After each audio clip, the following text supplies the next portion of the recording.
best of the day is how I started the show. The best of the day today was Justin Fields hitting DJ Moore in stride on an out pattern that would play in every single game they play all season long. That was my best.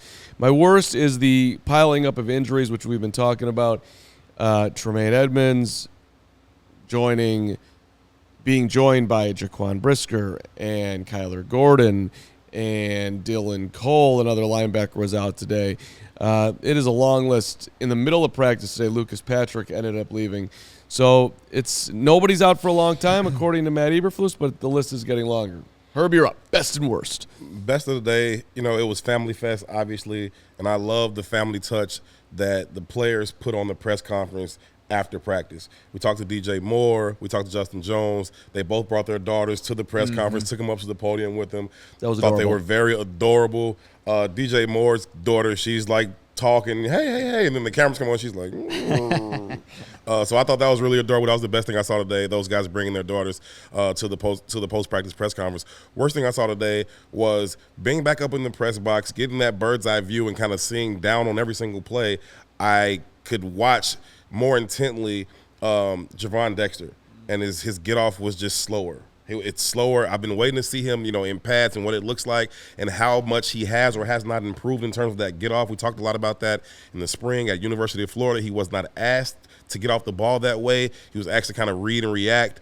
And, the thought was he just needed to get rid of those old habits and then he'll be fine. Today, it was consistent again. He was often the very last person off the ball. And, at this level, that just won't play. I asked Coach Eberflus about that in the press conference after practice, and he says, listen, he's strong enough to win when he's wrong sometimes, but if he wants to be elite, he has to be more consistent with that get-off, and he has to play with better pad level. Watching him come off the ball slow, consistently all practice long was the worst thing I saw today. I want to make it quick because we want to touch on that part real quick again. My best, I mentioned it earlier, is the touchdown throw to Cole Kmet. I think that's something you're going to see hopefully often this upcoming season, on time, in rhythm, and it's just a red zone threat for Justin Fields and team drills. And then my worst, it's been a couple of days now for P.J. Walker and the interceptions, the bad throws. He had one where he was trying to target Tyler Scott over the middle of the field. Josh Blackwell gets an easy interception, just breaks on the ball, gets a pick on P.J. Walker. So you want to see that unit be a little bit better. Yeah. And we saw some penalties with the second-team unit going against the first-team defense. See the interception, so that's my worst. But what you mentioned there, Herb, about the get-off with Gervon Dexter, as soon as you mentioned that, that's like what I was trying to just watch for the rest of practice using these military-grade binoculars that I have. You got it. But he's a step slow off the ball. There was a rep when Lucas Patrick was still in practice where because he's late, Lucas Patrick's driving him back. And look, Gervon Dexter's a big dude. It shouldn't happen.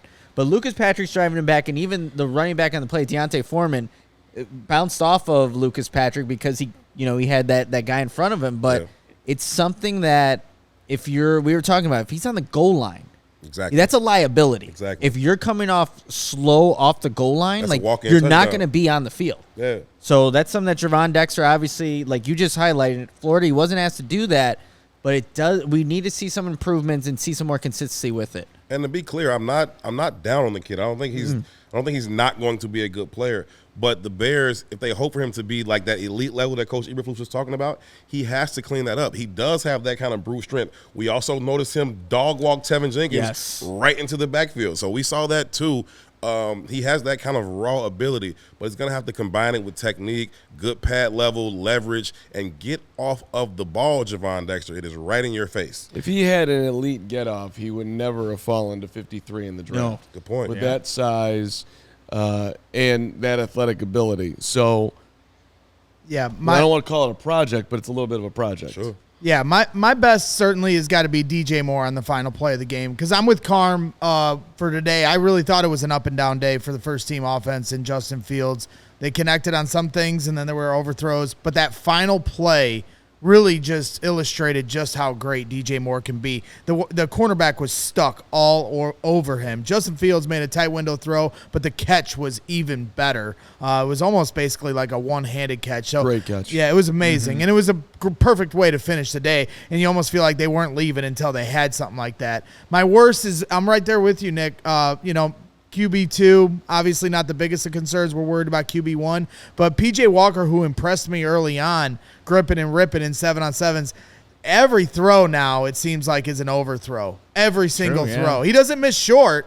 Everything is long. And it's hard for any of these guys on the second team to get a quality rep because he's not, I saw somebody in the chat say, I don't care about QB2. Well, he's throwing to Tyler Scott. He's throwing to guys that are going to try to make plays this year. And P.J. Walker likely will get reps, when the season starts. So it does matter to an extent, and it does matter for these wide receivers trying to catch the ball. So I need P.J. Walker to put it a little more on the money, take a little juice off of it. We know how Justin Fields plays this game. The backup quarterback is going to play at some point in this season. Now, we hope maybe it's just coming in the middle of a game, but I bet that he's probably going to get a start or two or maybe more at some point in this season. You need him to come in and be serviceable, and he's got to clean up some things.